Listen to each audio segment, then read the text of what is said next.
Welcome to another episode of the Thanalysis show with your one and only Thanasis Antetokounmpo and Tony. What up, man? Season 3, we're back. I'm so excited. I can't wait. I got so much stuff to talk about. But, you know, I missed this. I missed the vibe, the studio. I missed the Milwaukee. Driving over here, it was like first day of school. Yeah, first day of school. I got to look fresh. We're back. Yeah, back doing things here. It's great. First of all, before we start, I got to make some announcements. First announcement is we have a new sponsor, Thanalysis by Gruber Law. Give it up one time. Yes. Gruber Law. Thank you so much. Can't say thank you enough to our other sponsors as well, Carbliss and Potawatomi Hotels and Casino, being with us since the beginning. These people have been amazing. Thank you so much for supporting the show, supporting me, supporting Tony, and supporting us. Second announcement, re-signing with Good Karma Brands, ESPN/ESPN in Milwaukee. Even bigger news. Even bigger news. Re-signing company. I'm so happy re-signing with them. It's my second year doing podcasts and just, being in this space, but very, very excited. Thank you for trusting me, Tony. Thank you, Mr. Craig, everybody in the team. Thank you for working so hard on my behalf on the behalf of the show. But you guys make this reality. And let's get more. Real quick, I gotta chime in with two quick things here. You said thank Good Karma and everyone for trusting you. Yes. Nobody in this space works harder than you do. I work with radio people every day, right? Every single day that don't have another full-time job, and you work harder than them at this craft. So I know on behalf of everyone, I can't wait to see all the things we create this season, 2025 and beyond, because we're taking this thing over. Also, you mentioned Gruber real quick. I have a question for you. Yeah. Take Giannis out of the equation because he's the most recognizable person in Milwaukee. Is David Gruber number 2? Yes. 100%, right? No, it wasn't. I didn't even think about it. Everywhere. I've been here. This is year 7. Yes, going to year 7, year 6, going to year 7. But the thing is, when I first came with Giannis, first got drafted 2013, we came here to Milwaukee, and I still think I remember.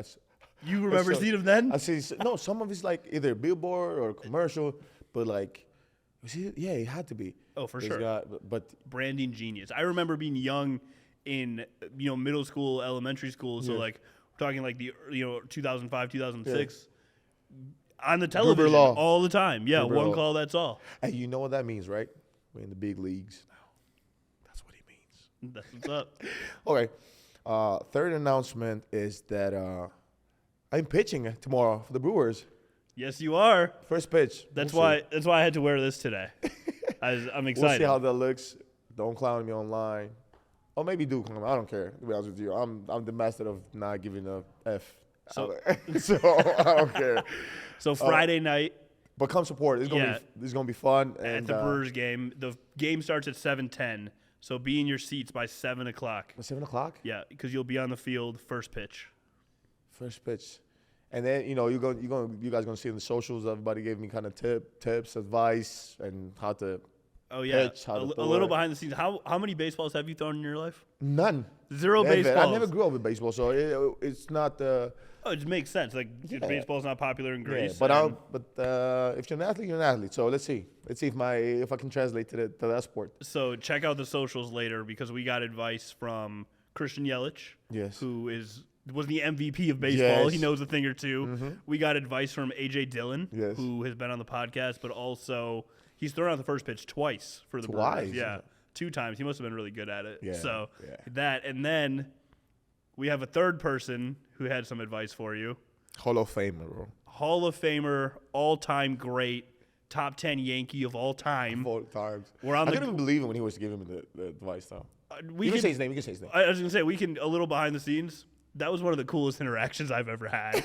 We're on the golf course. We'll talk more about New York, but we were on the golf course, and Mariano Rivera, one of the greatest pitchers of all time, we tell him, check the socials, we tell him, hey, TA. Can you give me advice? And he's like, raise your leg, and so technical, too. I was like, oh, shit, okay. I thought he was going to tell you, don't screw up, or hey, throw fast. No, he became a coach, manager. Sorry, it's manager, right? It is manager in baseball. Yeah. There you go. Manager, he became a manager in the split of a second, like, hey, you guys, this is your stance, 60 feet. Don't bounce it. He kept saying, don't bounce it. So it was incredible. It's either going straight or it's going high. It ain't going low. I have the full video on my phone. It's like 4.5 minutes, and it's one of the greatest pitchers of all time, breaking it down on a golf course. Yes. To the point where he went 60 feet away, measured it out, and he took the cover off of his driver so he could catch a golf ball, and TA wound up, whipped it over to him. You guys gonna see the video. It was a strike. It was fun. It's great stuff. Man, such a big summer. Everything for my family, for our family actually, because I can show you guys my family as well. Like you guys support me every day and listen to the pod, watch the YouTube, watch the show, and just being a part of. So it was a big summer for us. We had weddings, Olympics, me doing rehab every day, and it was just like such a big summer. But I loved it, and you guys are gonna see like a lot of cool interviews I did in the Olympics coming up in the next couple of weeks, and I think, there was a video that my brother posted. It was like, I think it might have been like 4 or 5 days ago, where we did an opening in one of our stores, and it was like, don't take this love for granted. And I really, this is a reminder always, and for me, like, I don't take this for granted. I really appreciate you guys supporting. I really appreciate you guys what you're doing, and I hope like I make you guys proud, and the way I am, the way I act, and the way I carry myself at the same time. But apart from that, let's get it. This is my message, you guys. Let's go. Let's get it. Come on, talk to me. What we got, Tony?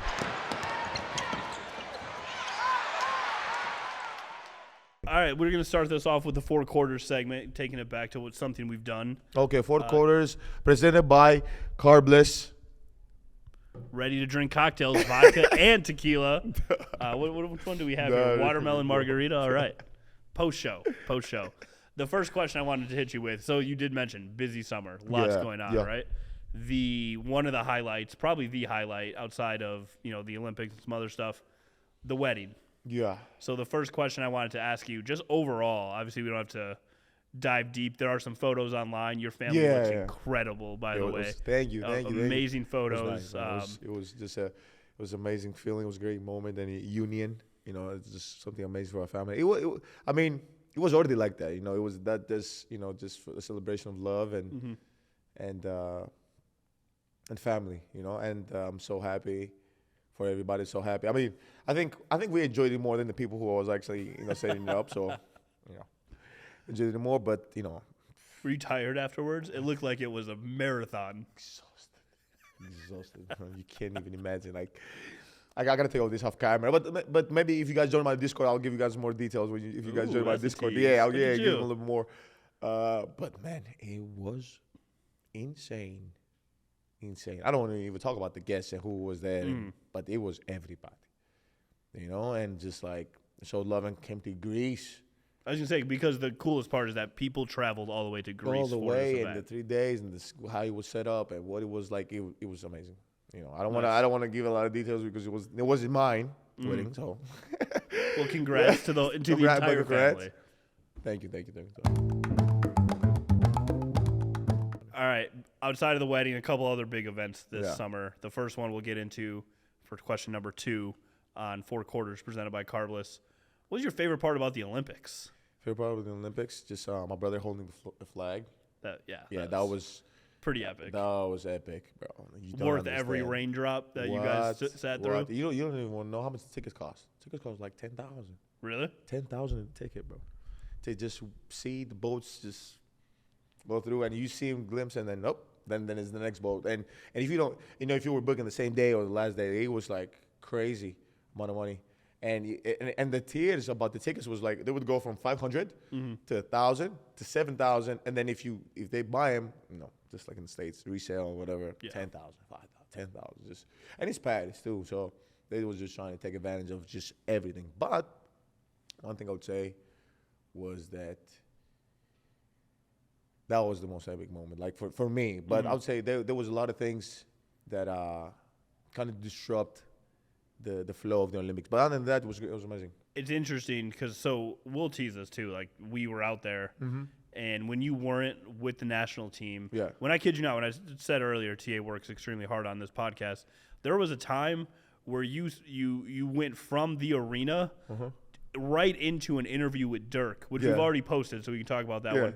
We're like to the point where I called you and you said, "Coach is talking to us in the locker room. Give me 10 minutes." And you went right from the arena to there. But we had talked to how many amazing people out there. Episodes to be released later. But man, so I'll tell you one thing. Okay. But I do think I do have great work ethic. Like and you can ask anybody. They'll let you know. Like I work hard.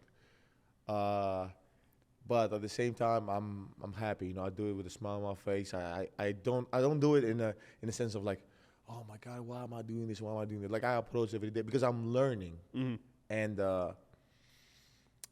these things that I'm learning and through all the jobs, through everything I'm doing in my life, I couldn't learn in school. I couldn't learn nowhere in the world. You know, it's people who like literally will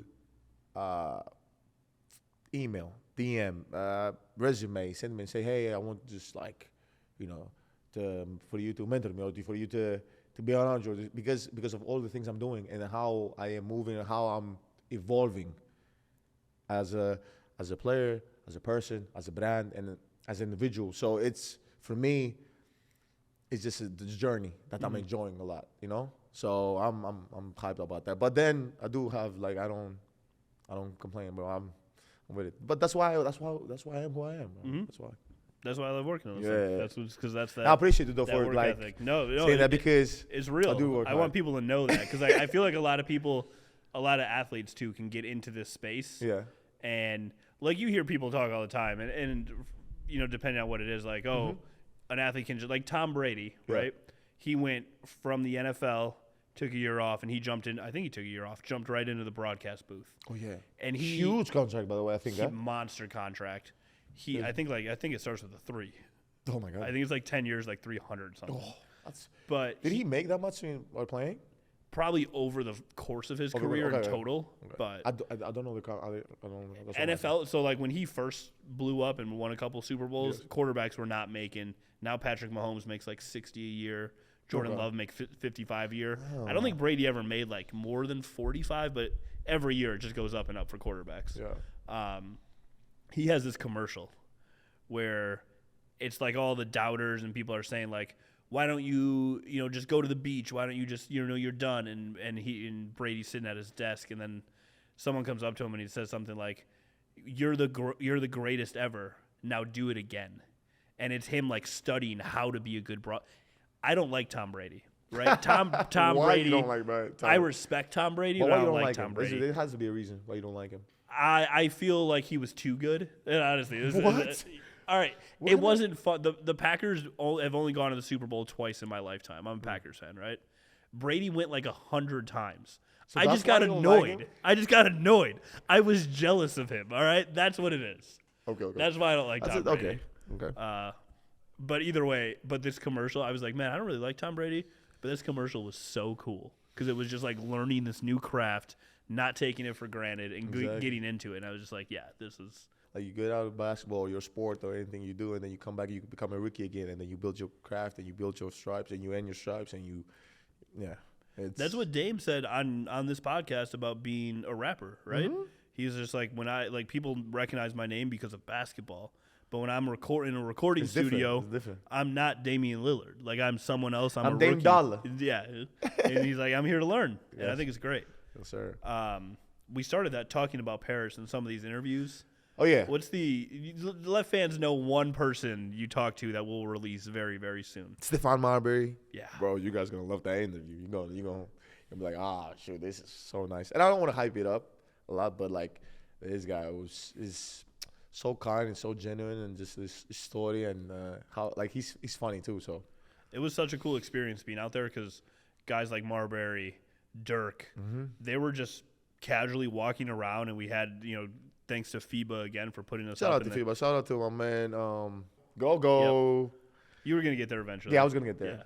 Yeah. But the way these people would they come to this FIBA house, and they were just like everyone was so gracious with their time and like willing to hang out and talk basketball.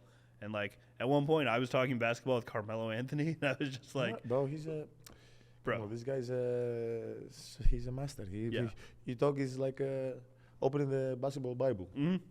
But like basketball, you talk to Carmelo. Yeah, like Melo was incredible. I remember one time in Paris, I was walking down the street. I think I was coming to meet you for something, and I'm walking down the street, and I was like, man, that lady looks so. It was Dawn Staley. So I was like, man, why does she look so? Look at her. This was Tony. He said, this guy, is that MJ? Guy looks, bro, what? But so I saw her. I was like, we got to get her on the podcast. And she was walking, I thought, by herself. Mm-hmm. So I like went and talked to her, introduced myself. Great person.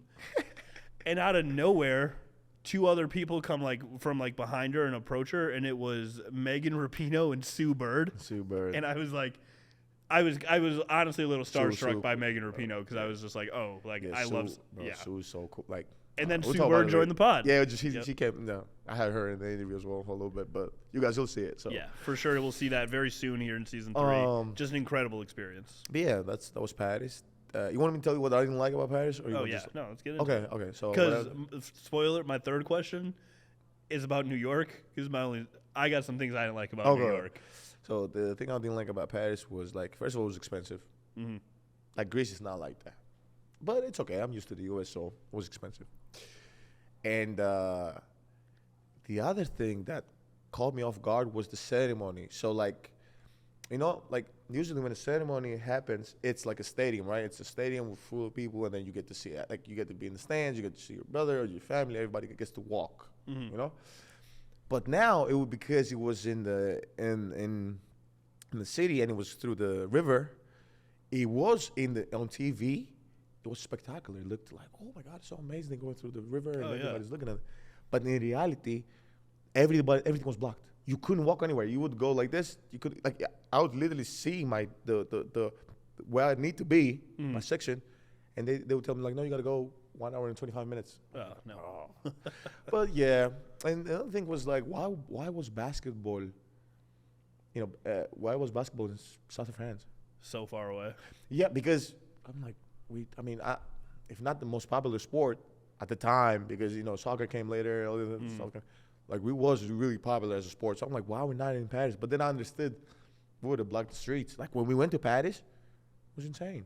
Yeah, it was insane. Everybody, like every team, and top 8 best. Like it was crazy. It was pretty insane. I did have a quick Paris moment where one time in between recordings, I ran and grabbed lunch somewhere, and I was just like, needed something quick, and the guy was like, I got something for you, just try this. I still have dreams about this. It was the most basic sandwich ever. He brought me this ham, cheese, and it had this butter on it, but you could see it was fresh out of the oven. You could see the bread like absorbing this butter. It was getting. I cannot believe we're having to. Bro, I think about it still to this day. So you think Paris cuisine is up there? I don't, but this sandwich was. This sandwich was, yeah. I think like Parisian food's like probably is pretty overrated. No, it's not overrated. I don't want to say it's overrated, but it's not the Greek or Italian. Yeah, and you know what I mean? On the hierarchy of foods, it's not going to crack your top 10. Yeah, but when it comes to something specific, like like sweets or like maybe cheeses or something like that, like it's okay. Do you know what they do well? But not as a cuisine overall. The overall cuisine, I would think, is overrated. The appetizers are elite. Okay. Elite. Okay. And anything with this butter. I don't know what this butter was, but so good. Let's get it. Okay, so what's next? New York? Yeah, so then summer wrapped up. We had the family golf outing. Oh, for the foundation golf outing. You guys were amazing. We did an event, a fundraiser for a lot of stuff we're doing in Nigeria right now, and it was amazing. Everybody showed up. And I didn't know so many people love golf. I was surprised, and it was teams of 4. Yeah, so golf is always in a foursome. Yeah, and then it ended up being 10 teams, 20 teams. Oh, there were more. Yeah, it was 14 teams, something like that. So, but everybody had fun, and everybody doing it. And I can't wait to see what they played. One of us learned to golf yesterday or recently. And me, Yeah, do you want? Yeah, but okay, learn to golf. I just hit it, so I don't know if that's learning how to golf. Do you know what's annoying? What's is annoying? that some people spend their whole lives, right? Yeah. And this wasn't me, but there are people there who like they're golfers. Yeah. And you and your brother go out on the driving range. First shot's terrible. Second shot, terrible. Third shot, 150 yards straight down the middle. And then at one point, Giannis goes, "Yeah, it's clicking for me. It's I got clicking. this." I got. There's a video. Actually, he posted. Did he? No. I don't know if it's posted Yeah. yet. There will be a bunch of stuff. Follow all the socials for all that. Right, it's but clicking. I can see it. I can see. Yeah, because it's a feel. you were half swinging. You like held it here, and it was super uncomfortable. And you just like, and once you got the hang of it, just that natural athleticism. I think this year I'm gonna visit a lot of top golf places. All right, and we just, can like, do that. I'm surprised when people just hold it with one hand and just like, boom. No, that's like special. Yeah. I'm like, bro, how do you? I can't even. But okay. But when y'all started connecting on these, and They you were were good to go, huh? you were using a pitching wedge at one point, so that's only supposed to go 150 yards, really high, close to the pin. Yeah. There were people standing behind me, and they were like, they were upset with you guys. Upset? Why? I mean, they were jealous. Ah, because you don't golf, and then you step onto their course, yeah, and you can just do it just naturally. Maybe when we retire, we can become like part-time golfers. You never know. There you never go. know. I saw you. I saw Giannis putting. He had the hang of that. Yeah, he had the hang of that one. I did do some like years ago with the Bucks. We kind of had the Bucks Open or Bucks Masters. That's what we called it. Bucks Masters. Yeah. Well, yeah. If And anyone they wants to they give you this green jacket in the end. Oh, really? Yeah. If you win the like. If anyone wants to invite us golfing, just let me know. Hey, anytime. And what was the question about New York? Oh yeah, that was getting into the New York question. What is your most favorite and least favorite part about New York City? Okay, we always start. I always start from the bat. So least favorite is traffic. That's it. Yes. That's it. Traffic. Like you can't. Like it's literally a mile away, and it's like GPS keeps at 22 minutes. It just keeps going. No, Just keeps going up. 22 minutes. I go like this 2 blocks, still 22 minutes. No, that's the least favorite, and the best. I think it's just like it's the capital. It looks like the capital of the world sometimes. Like it's so many people from all around the world and so many languages and like. But I feel, to me, I feel like if you want to be in New York, you gotta live in the city. Mm-hmm. You can't leave. Like I hear people who live in New York and like an hour away from the city, but I'm in New York. I'm like, oh yeah, you are. But like I feel like as a New Yorker or live in New York, I would love to live in the city. Mm-hmm. So. I noticed this is only my second time in New York. And a lot of Greek and Nigerians in New York. So There's a lot, and I just thought it was cool. Like you would be on a corner, right, and you're just walking, whether it was through Times Square on Park Ave, kind of where I was like staying, and at any point you could hear like 5 or 6 different languages. That's incredible. I love that part of New York. There's also hot dogs on every corner, so I love that part of New York so much. Every corner. There was one time I saw. You know how they call the hot dog? How they call hot dog in New York? What's the other word for hot dog? Like a glizzy? Yeah. But there was a sign at one point, and it said, "Buy 7, get 1 free." Buy 7, get 1 Buy free. 7. This guy on the corner was selling hot dogs. He said, "Buy 7, get 1 free." And there was a part of me that thought about it.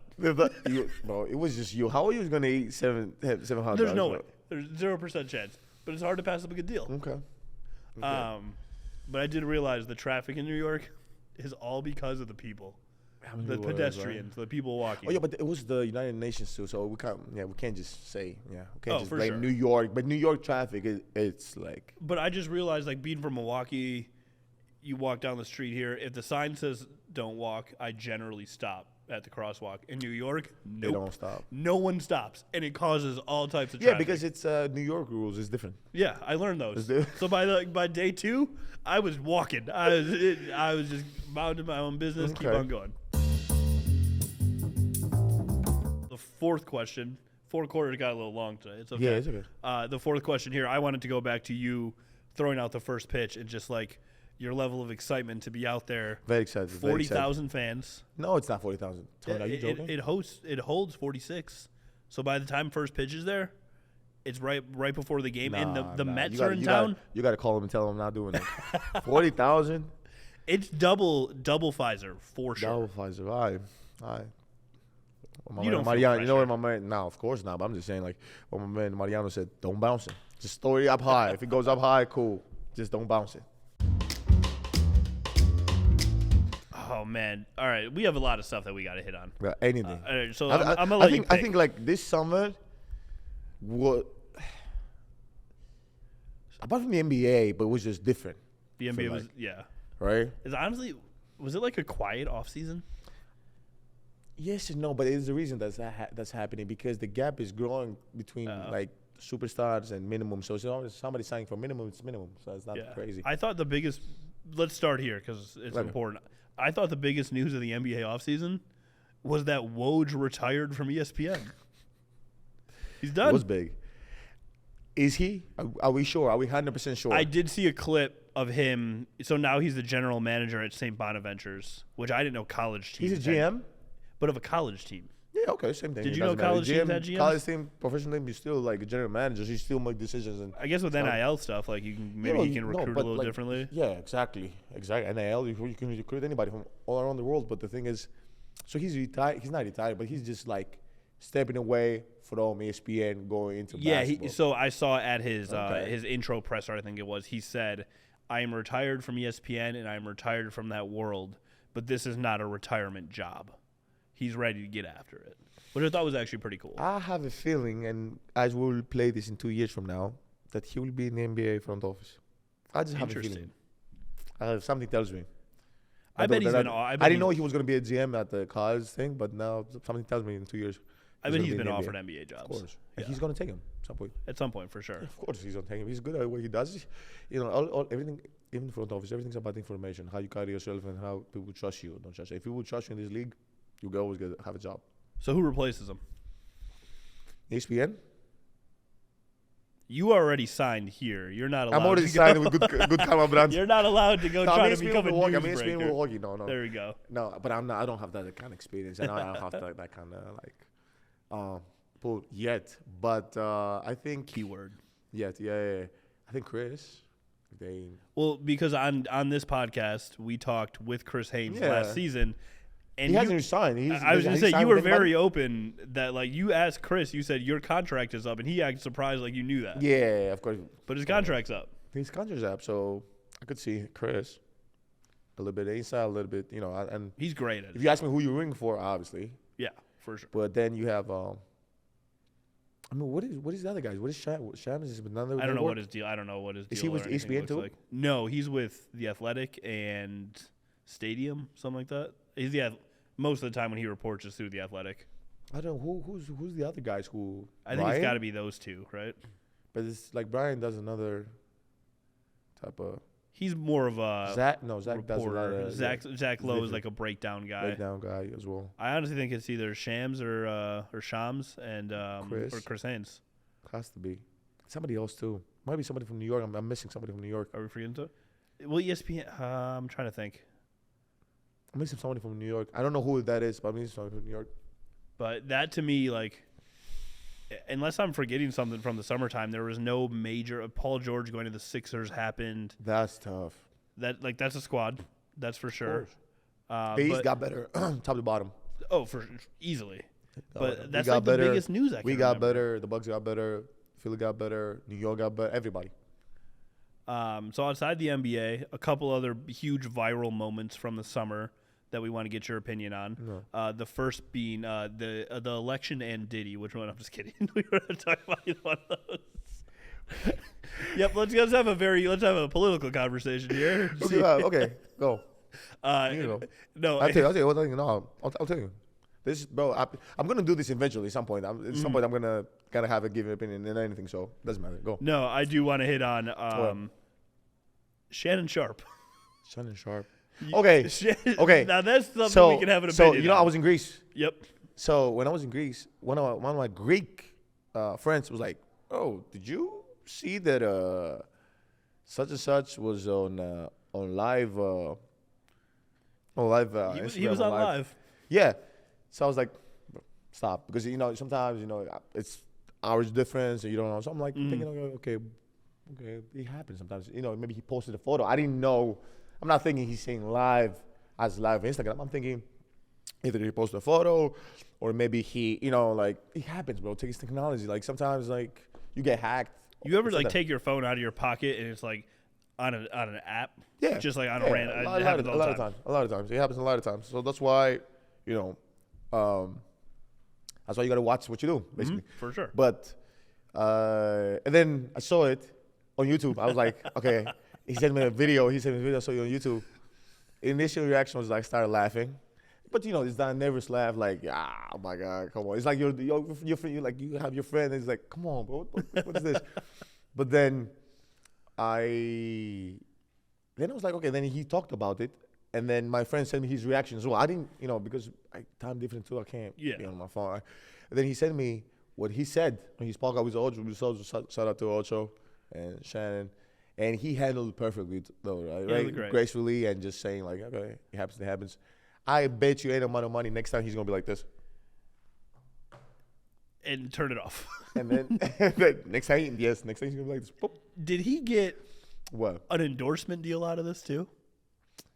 Because he mentioned that there may have been some enhancers used, and he mentioned them by name. I'm just saying, if that's what happened, he is the greatest marketer in podcasting right now, or that company, genius. They're genius. They're a genius for sure. I'm pretty sure he mentioned them. He said it was.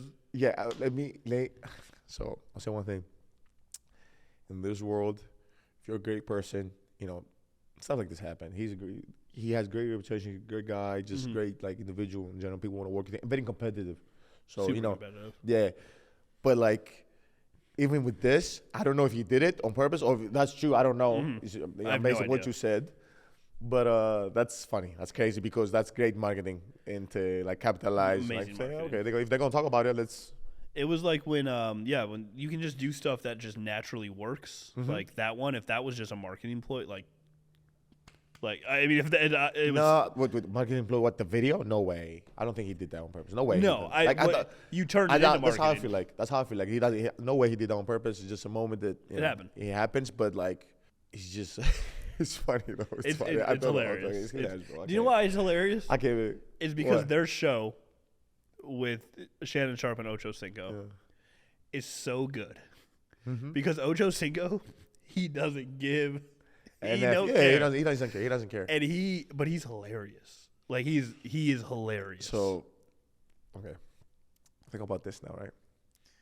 What would you do if it happened to you? If tomorrow you're on live, you know where and they where the Hone Bridge is in Milwaukee? My phone is being thrown over the Hone Bridge immediately. I'm going back to a flip phone, a burner. oh my God, I would be apps. like this. I'd literally be like, first of all, I would delete social media probably. Oh yeah, I would have no to. socials. But everybody would be like, "Are you crazy?" Companies would be like, "No, you're crazy. We don't care." Like, no, I'm deleting. I'm off. What would be worse to you Yeah. if you are so in the public eye, right? So that happens to you, and then you get the social media reaction, or it happens to you, and then the next day, like it goes viral. The next day, you have to go down and you have to have dinner with your family. No, my phone doesn't care, man. They love me regardless. They don't care. They don't care about that. But I feel like it'd be awkward. it's the awkward part is like because I'm very private of what I do. Like you see, like I'm out there, but I'm very private in general, my life and who I'm like stuff like that. But like just being out there, I'm like, oh, what? What? It's one of those things. Like seriously, I was supposed to do like a cameo or something like movies and stuff like that, and a lot of times. Like I'll see what they want me to say in the movie, and depending on what they want me to say or what's the scene, I'll say yes or no. Okay. And the reason I say that is because sometimes if you do something as a cameo and you stay there, and the public eye sees you doing something weird, what's gonna happen is they will always remember you for that. Obviously, use that. Yep. So it plays a big role on that. That's my biggest fear too. That this big role. So do you have a cameo coming out? No, do we film we'll things? We'll see. All We'll right. see. We'll see. I did see. Well, This isn't related to anything viral from the summer, but you teaching business classes in a legal Zoom commercial. Yeah. That was legit. How much fun was that to put together? It was fun. I did that for Zoom, legal Zoom, and you know what they do, and I was kind of explaining of, you know, because I don't never talk business here, I don't never, you know, but like I was just explaining how to not to micromanage. What do you look for culture? How do you, you know, what's the how can I explain this to you? what's the dynamic when you start to build as an entrepreneur? Mm-hmm. You know, because as an entrepreneur, you start on your own, and then you start to hire people, right? But what does that dynamic mean? You know, and I don't want to give a whole lecture here, but No, I'll give it's on the 4 socials. seconds. Don't That's take 40 cool. Yeah, seconds. no, So you- think about this. You're an entrepreneur, right? When you're an entrepreneur, you kind of say, okay, in the beginning, I'm working on my own, but then when you want to scale the business or grow the business, you start hiring people.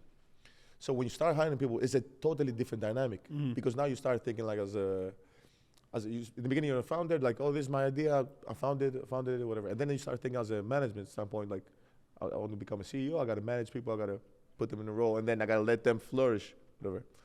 And then what do you do is, let's say it's 4 circles, right? The first circle here is the culture, right? After culture, then you have, let's say, your who's around you, so your employees, correct? And then after your employees, you have the strategy and the vision, and then after the strategy and the vision, you have, or you can switch that up depending on whatever, and then you have the results. Then you understand that there's a different dynamic because then you're not responsible for the results. So it goes like you're responsible for the culture, how people talk to each other. You're responsible for the vision a little bit. You're responsible for the strategies that the team is going, but then you're not responsible for the results because who's responsible for the results are the people who are working and the day-to-day direct to the consumer. So then you have a different feel because you start doing everything, you start to micromanage. So that's why I was trying to explain, you know, like you cannot micromanage because if I sit here and I tell you, okay, I want you to do this for me, and every time I go like, I need you to put this in orange, green, or like, so if I'm going to tell you all the time what to do, why do I need you? Exactly. You know, so you have to it's which a lot of people have a big issue of letting go with that. So, but I don't want to get into. No, it's interesting. So later this season, you're gonna sit down with the inventor of Carbliss. Yeah. His name is Adam. Obviously, a great partner of the show. But I've seen you two talk like businessy stuff at one of our dinners and things like that. And it's a whole nother dynamic for what you bring outside of basketball and things like that. So I'm very excited to just learn that world from both of you guys. Yeah, it's gonna be super interesting. It's gonna be super interesting. And I think that episode might go 4.5 hours. Just no, it's not gonna go 4.5 hours. No, we'll make it short. But like like enough of the business stuff. Like let's move on. What's next? The last thing I want to hit on from the summer because I feel like we'll get back to basketball, right? Yeah. And this can go a million different ways, but I don't know who started the argument. I think it was Pat Bev and him just doing the great work he does on his podcast. Positionless basketball. Yeah. So I think he did a thing where he was ranking or just talking about the best positionless players. Yes, I think I remember this one. And I think Giannis came in at 3 because I think he called him a 3, and Giannis hopped on Instagram or something and said like 1,000% I'm a 3-man. I'm a 3-man. Yes. And then the conversation kind of evolved into players who don't actually have a position. Okay. So I wanted to get your opinion. You want to know my opinion on what my thoughts or who's positionless or how. Well, the first part too. What position is Giannis? Can we just clear that up? He's positionless, obviously. Yeah. But if you could put him, you probably put him as a 3, as a 4, and the reason is because of who he is and the way he can dribble, pass, play make, attack the basket, from outside in, and then post as well. The 4, 3, and 3-man as well. 3-man posts as well. 4-man power forward, same thing. But about positionless basketball, so there's a big, huge misconception of what positionless basketball is. And shout out to Pat Bev, pod. So positionless basketball, when they tell you like, hey, ATA, what position do you play? Obviously, I'm like, oh yeah, I play 3-4. Okay, I know that. But it doesn't work that way. So when you're a coach, it works the opposite. What position can you guard? Okay. Because if I say like, hey, I'm a 3-man, but I can't guard the 3 and I can only guard the 4, I'm gonna play the 4. I'm not gonna play the 3 if I can't guard the 3. You can't guard him. But if you're a guy who can guard the 2, the 3, the 4, the 5, then you become positionless. That's the thing. That's what makes Giannis positionless. So, it's not the offense. So the casual fan or just the fan in general, and this is why you're going to offer so much basketball like this. Most people think right away, positionless basketball. Durant can dribble, can shoot, can post up, positionless. LeBron does all these things. They don't think about the defensive side of the floor. Yeah, it's who you can guard. Okay. That's why Jimmy, Kawhi, Jan, Bron, KD, like they can guard different positions. Essentially 1 through 5 exactly, for all of those guys. Exactly. So all of them can break the ball down. We know this. But the thing is, as a coach, anywhere in the world, either in the NBA, either in Europe, either in anywhere, they will tell you, okay, I can use it for different positions, but which position can you guard? And as many positions, and if you get the more positions you can guard, the more positionless you are. Because if I know you can guard the 5, you can play. I can play out the 5. You can guard the 5, bro. I can play out the 5. If I know you can guard the 1, okay, bring the ball down, and pass it to the right side and play the play. So it's more of people kind of have the opposite. Like, okay, if he can shoot, he can play the 3. Like, no, he can't play the 3 if he can shoot, because if he can't defend the 3, he will only play the 4. You know what I'm saying? Or if he's a 2 and he can't defend the 4 with the 3 man who's bigger than him, he only play the 2. He's only going to defend guys like who are, kind of similar built, because that's what he can defend. That's why it's also very interesting you bring it up from that perspective, because like we'll just use Giannis as the example. People are just like, oh yeah, he can play the 1 because he can bring the ball up the floor. But if you can't play the 1, if you can't go out and defend Tyrese Maxey, you know what I mean? Because he's going to blow by you if you're too tall or not fast enough to guard the 1. Because I was thinking about this as just like as someone like my size. I was just like, if you're my size, you're 6'1". I was mid-major talent, all right? Like Horizon League, that's where I was headed. Okay. Like guys my size, be really smart. Because if you got guys like Wemby taking over the league who can shoot and play on the perimeter, if you're 6'4" or shorter, stay in the books. Let me give you another clue. Now you say Wemby. So Wemby can literally guard every position, more or less. Yep. Apart from point guard, okay, maybe on the switch, guard the point guard. But that's what makes it. It's not because he brings down the ball and he shoots it. Okay, who can you guard? Can you guard the 1 on the switch? Yes. Can you guard the 2? Can you guard the 3? Can you guard the 4, 5? So then now you're not a liability on defense. Makes sense. That's why when I play, I literally in Europe a whole time till I came here, and then it became bigger and bigger, bigger guys, and then it became the style of game changes. Then they're like, okay, you can play out the 4, you can play out this goes. Basketball is becoming all smalls now. Yeah. So but in Europe I was defensive too. That's a weird position to say, that a defensive too, because I would always guard the scorer. I would always guard the guy who's about to score. If I can guard the guy who is about to score, why would I not play the 2? What stops me from playing the 2? If I can bring the ball down, okay, I'll bring it down, so I'll pass it. Okay, so. Did you ever watch, you said like defensive tool, just remind me, you ever watch like Tony Allen? Man. Come on, man. I mean, that's just TA. That's a good point. Come on, man. There's something about those initials.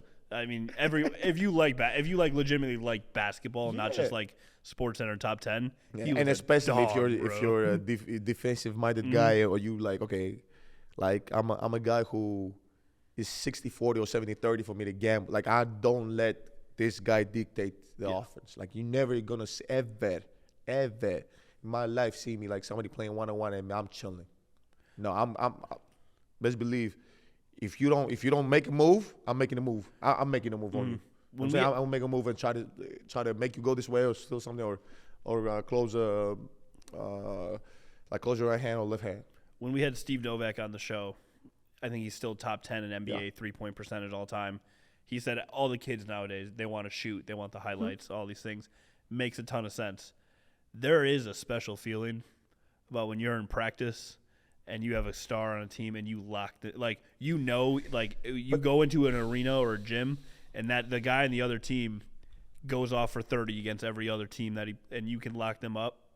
There's a special feeling there. Yeah, but they don't see to them it doesn't count as much. Yeah, it's not that cool. It's not that cool, but they don't understand that because they don't. So if it's not, this is the thing, all right? You make it cool. Mm-hmm. You know what I mean? So, like, I've played a game that I've gone dropped by Kyrie, literally almost broke my wrist there, pumped up. We talked about that. Jumped again, contested, and he missed, right?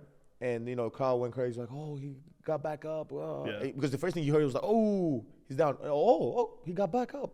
He shot it. Or I've gotten stops last minute or get a steal and go to the next play. If I don't think it's cool, none of the fans will support me playing defense. If I think it's cool, they will support me diving. If I dive, the whole arena will erupt. Honestly, we talked about him on this topic. Exactly. What did Pat Bev do in the playoffs? When he would lock somebody up, get a steal, the whole arena's gonna arena erupt goes because insane. you think it's cool, and I think this is you do whatever it takes to win. When I So that's me, Pat, Marcus Smart, all these guys.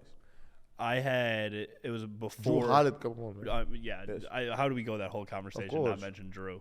I saw clips him the other day working out on defense at his age, and I was just like, man.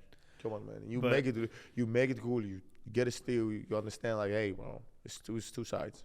I had the same high school coach as Kostas and Alex. Okay.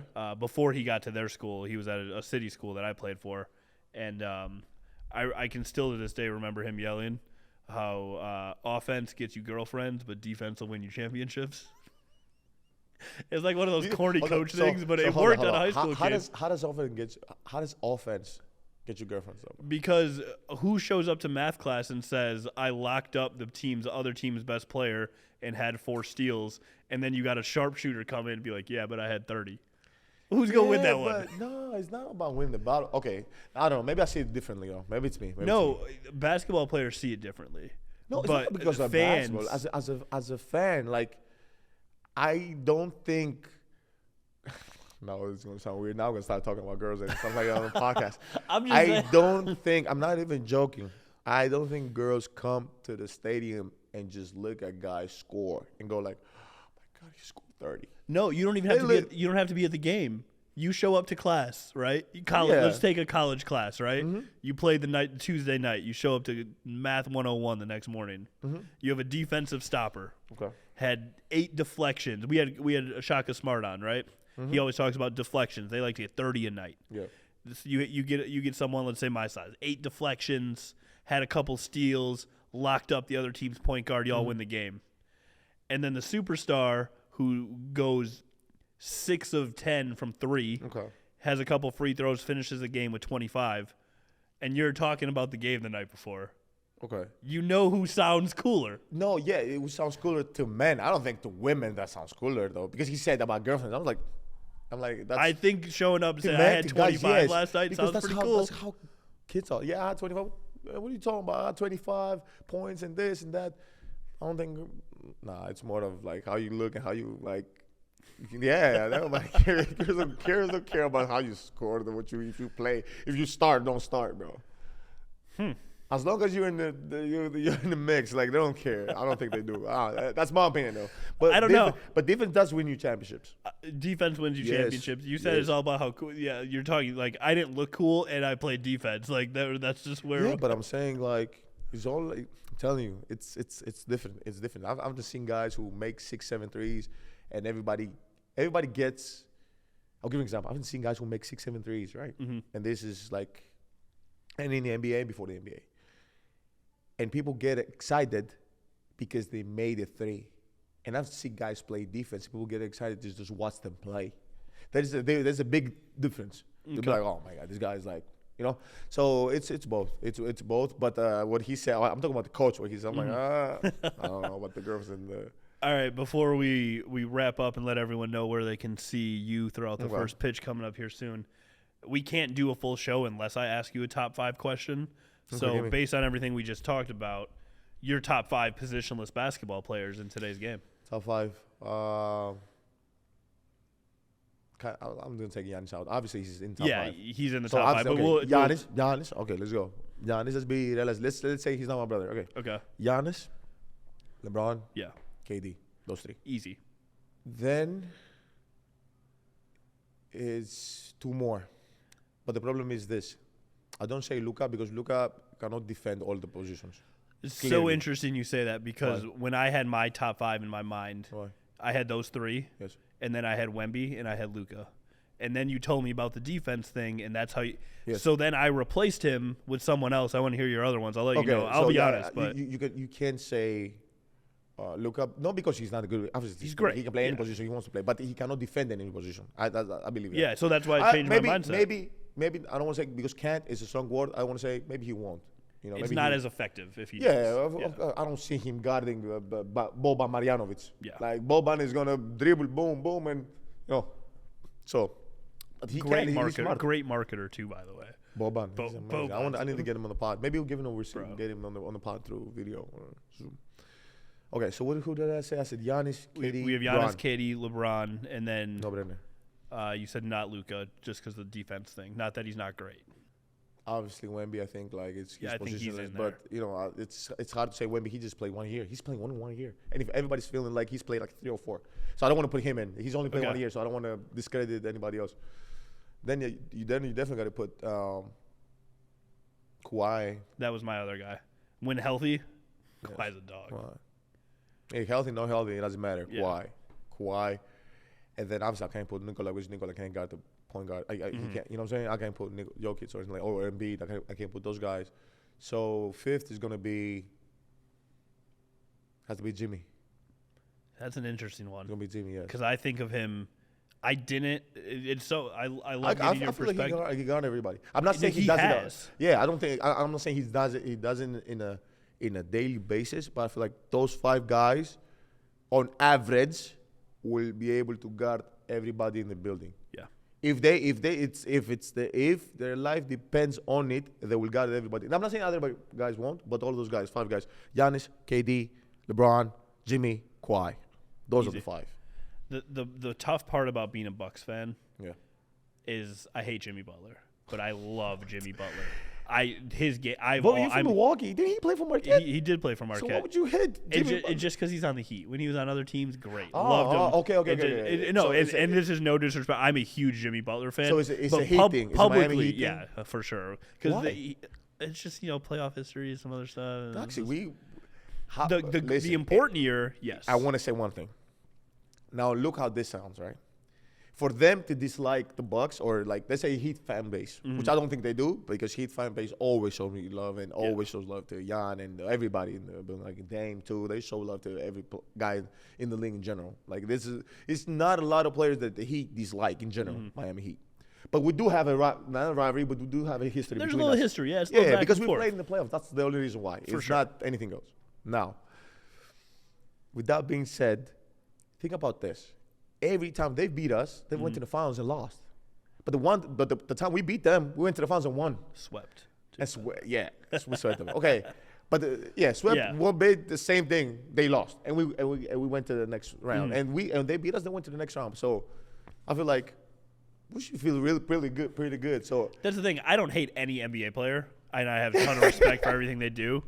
Just like I can't be downtown Milwaukee talking about Jimmy Butler because Bucks fans will be like, but the Miami Heat in this. I love Jimmy's game. Jimmy is like the perfect game to me.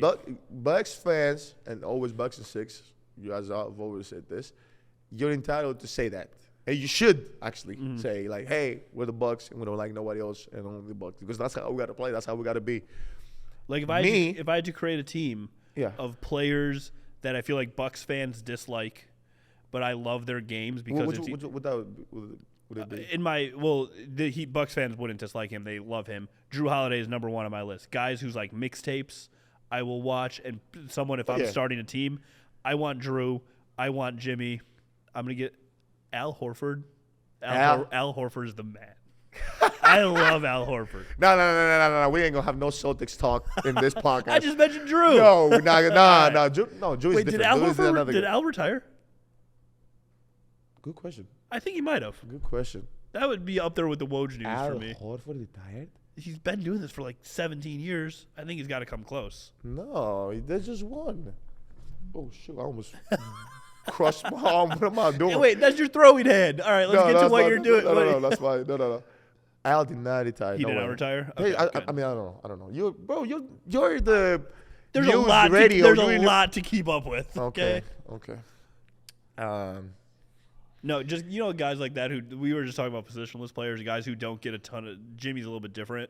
Don't get a ton of shine, but they're vital to championship teams. Drew and Al are on that list of guys where I'm just like so much respect for their games. You know who else is like KCP? Yeah, really good.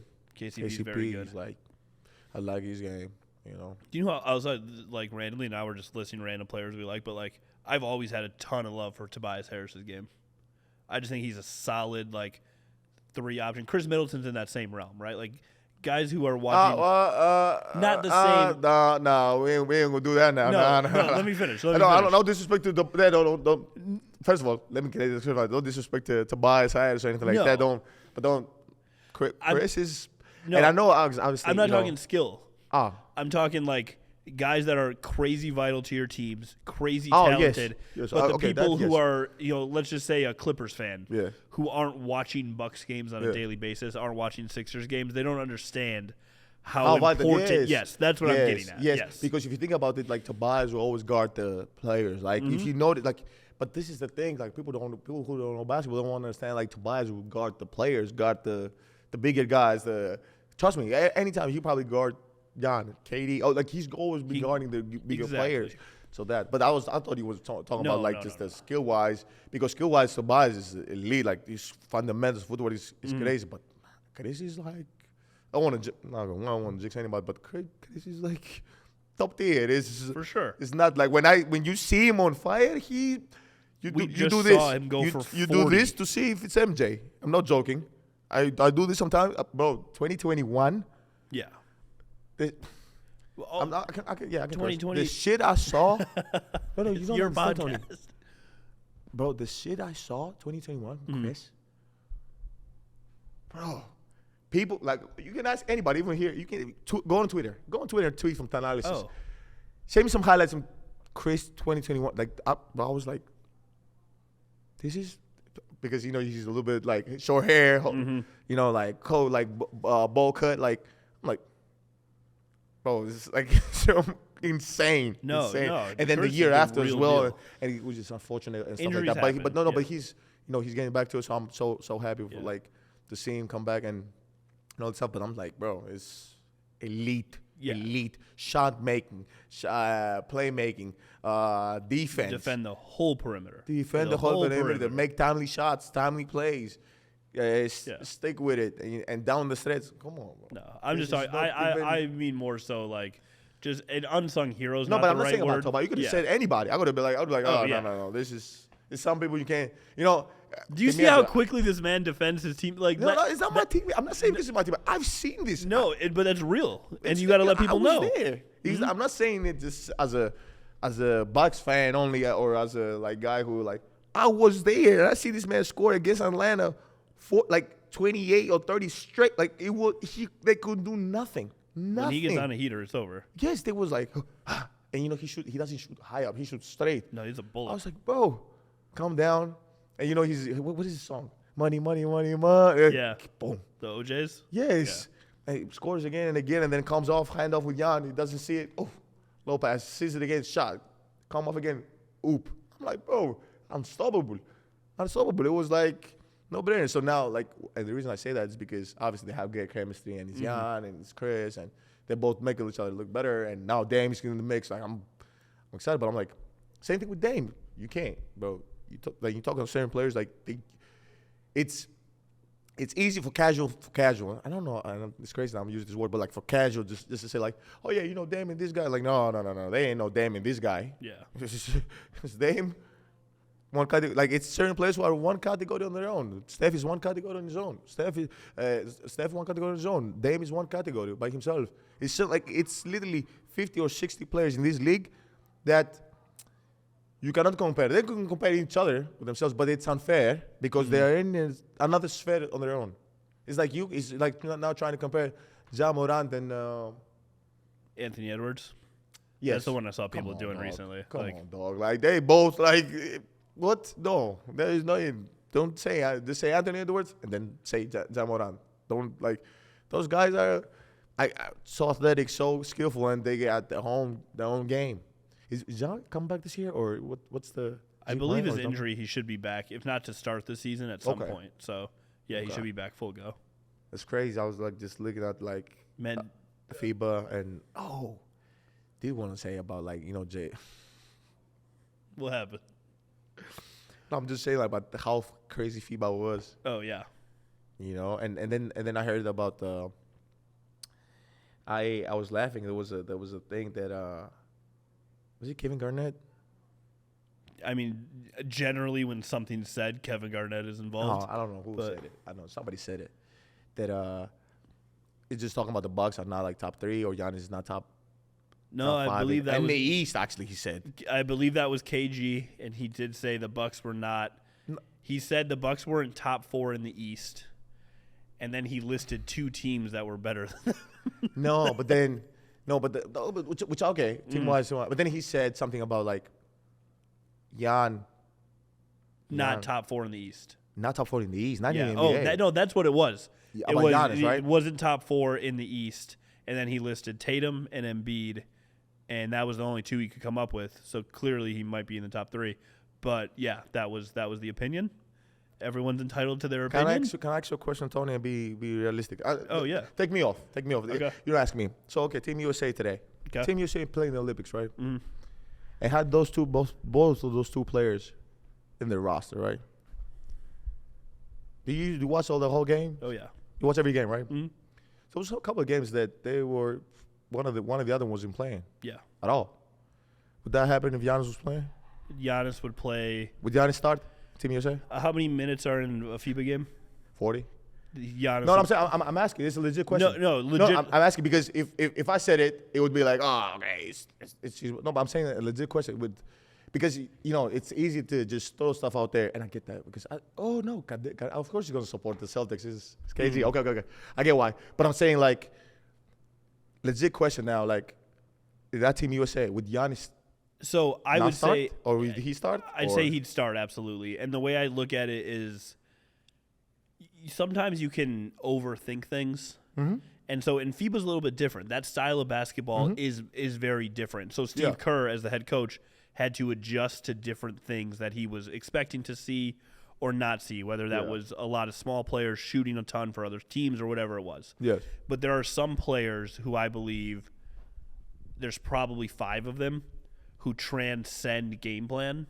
And by that I mean, like, it doesn't matter. They need to be on the floor because that's your best shot at winning. Even if the matchup and the analytics say you shouldn't have your 7'3" center out there because there's too many fast guards, and that's why Embiid's not on the floor, right?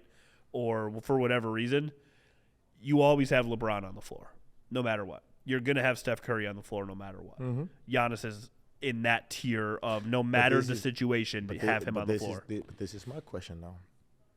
That they play Nicola. Mm-hmm. Embiid had to play, right? JT. They had so much good talent that obviously somebody's was going to get the how do you guys call this expression? The short stick? Yeah. Yeah. Short end of the stick. The short end of the stick. Mm-hmm. I'm sorry. Right? But now it's a legit question that I'm asking. And I'll ask you and I'll ask KG. I'll ask you as well, KG. Like, would Giannis start? Would he start or would he be like this in the bench? I want to know. I legitimately think he would start. I think his talent level is So exactly. So then you cannot come out and obviously I know the clicks and debates and stuff like that, but I'm more direct. I'm not like in that phase yet, just to throw anything out there. Yeah. But I'm very always direct and I say, okay, no problem. But like we just played in FIBA. We literally just played. And to say this and say, okay. And I get that I get how people see it and but to come and say something like that, it looks, I don't know. Yeah, and I understood what Steve Kerr did, like, and I understood the backlash because people see us superstars like that and not playing. Like, I get the adjustments he was trying to make, but but let's move it forward.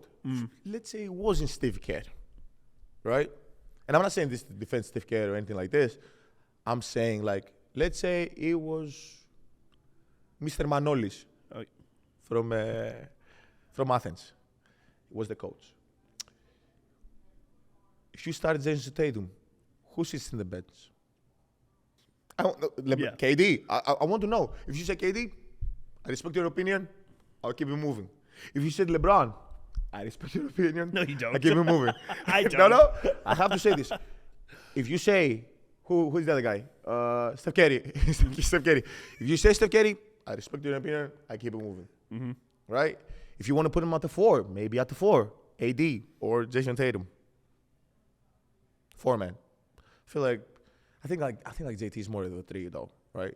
Maybe it's just me though. Maybe it's just me. But he can play the 4. But it's just me. I respect your opinion. Keep it moving. Maybe you put him at the 5. You put AD at the right. So you don't play Joel or you don't play who? Who's instead of Joel? Was it Bam? Bam was out there. Okay. Like, I know, like, Steve Kerr had a lot of backlash, but I don't think he should have got backlash for the wrong reasons. Yes. Like, you didn't say, like, the reason should be not because you didn't play JT. Guys, look at my roster. I have the Avengers. You're asking me why I didn't pick what was his name? Hawkeye, and I picked Hulk, and I picked and I picked Thor to play. Oh, okay, I just picked them, and I didn't pick Hawkeye. And okay, Hawkeye, your turn. Go on a mission. Like, it's a full squad. Now, the backlash should be if there was no communication. That should be the backlash. If you didn't say, like, because what should be a communication saying, like, hey, for sure, you're not gonna play, which I think Steve Kerr is very good at. So I think he seems to be like a player's coach. He seems to like communicate that. So, but that should be the backlash if he didn't. But everybody knows of course he did. Of course I mean, you think they didn't know? You think Thanalysis or those guys didn't know? Like, it was an impossible situation. Bro, too. It's the top of the top level. Of course he told them, like, hey guys, you guys gonna rest a little bit. You know what I'm saying? And obviously I got the guys and be ready and that's it. You ever hear the phrase or people say, like, picking that is like picking your favorite color M&M? It's all the same. That's what I'm trying to say. Like, so getting backlash for this is wrong because the only thing you're doing now is you're discrediting, not discrediting. You won't support Jason Tatum, but you're discrediting his professionalism. He's gonna be a professional player. Don't play. Doesn't matter. This guy came here to win an Olympic. In 4 years from now or 8 years from now, it's going to be his turn to lead. If you guys understand or you guys look ahead, it's going to be his turn to lead. So when it's Jason Tatum's turn to lead, everybody's going to be happy. Was it Tyrese Halliburton who posted a picture with the medal and said something along the lines of, like, I'm the kid from the group project who didn't show up but still got an A? Yeah, but it's funny. But they needed Tyrese as well. 100%. They needed because this is your best team. You don't judge your best team from the superstar. You judge it from your last player, right? And then you move up forward and say, like, okay, I got a good team overall, and we're here, and I got a good mix that everybody can play. Everybody can come in and compete, and everybody can play and start. So now the backlash on Twitter, I get that. It's states they got to say something. The you got to internet's say, the but internet. Don't challenge. Don't, like, discredit Jason Tatum for, like, you know what I'm saying? Just be like, oh, he's unhappy. Like, okay, even if he is unhappy or it's not your job to say it. You're making him look bad. But everything like, is under like, such a microscope, and people look for every. They won a championship. He's a champion. He knows it. Like, you cannot. You're discrediting him. He went there to win an Olympic medal. You guys are acting like Olympic medals are like. But that's another thing that people, and I'm not saying everybody we do it, but people in the States do that because you guys win a lot of medals. So you think, like, okay, it's easy. We win.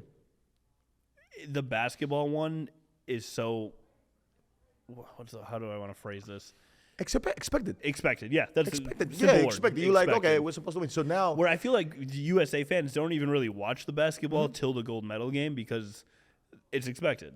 Yes. Whereas, like, in track, it's like, oh, we won gold in track. Exactly. Okay.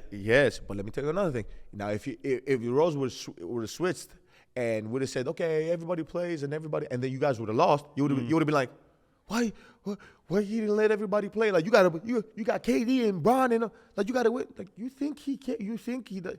I've never seen a coach.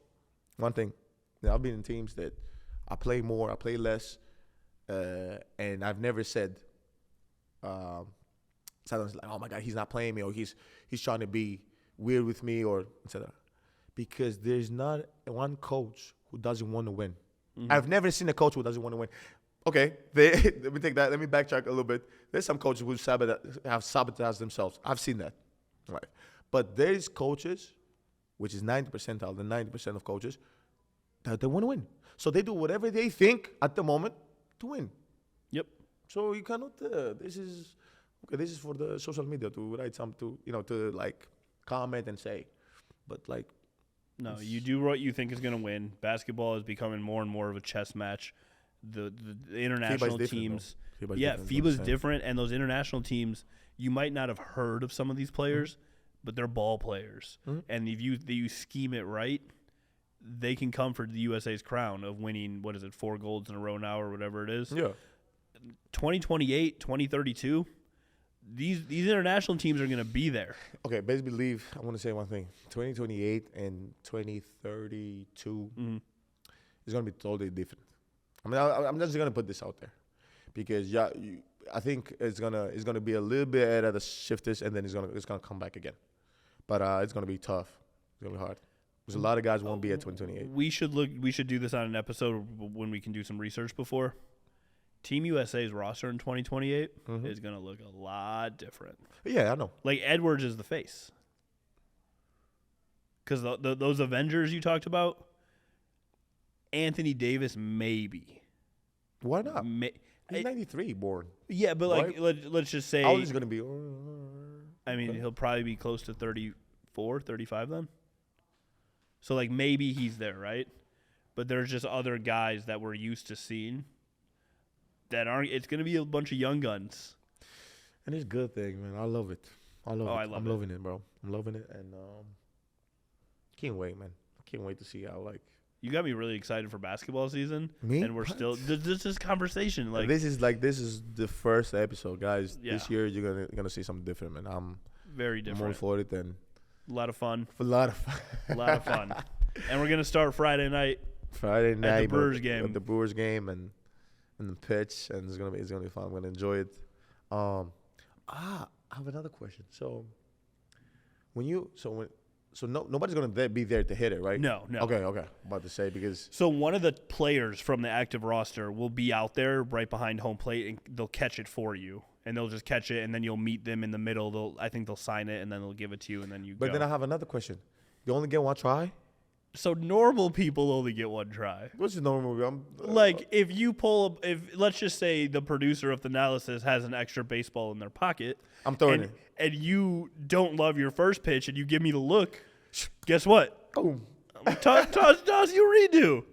I'm coming prepared, bro. Please just have like 10 of them. I need 10 of them. Just so keep in golf, to make this full circle, right? In golf, you just call it a mulligan. Yeah. You drive it off the tee, you hit it right into the water, you look at the rest of your group, someone tosses you a ball, you pretend it never happened. My other question would be, do I get to practice at all? Am I supposed to do a tour? There's some really fun stuff planned that we'll have behind the scenes. Can we have some video? We'll have video. I have. Yeah, we can let people know. I got 2 video people coming. Okay. I'll be there. We have phones. We have other stuff. We have some legit cameras coming too. Yeah, we get you guys some the footage. Brewers have it all. On YouTube so. And on socials. There's some batting cages. There's rumors of Bernie's Brewer slide. What? There's a lot of fun stuff. I don't know if I can do it. Is it? Am I supposed to do it or just look at it? I think you should just look at it. But it's totally up to you. Liability. I'll just look at it. Oh no, you gotta. I'm just gonna look at it. Okay. Welcome to the podcast and the show. You guys have been amazing. I don't know. I feel like the more I'm doing it, the more relaxed I'm getting. But I don't know if that's a good thing. I don't know if that's a good thing because you go back. It's a good thing. It's natural. I don't know if that's a good thing. You guys have been amazing. Please like, share, subscribe, comment, and can't wait for the next episode. Hey, I can't wait for you guys to see the interviews I did in Paris. You guys have been amazing, man. Love you guys. Thanalysis.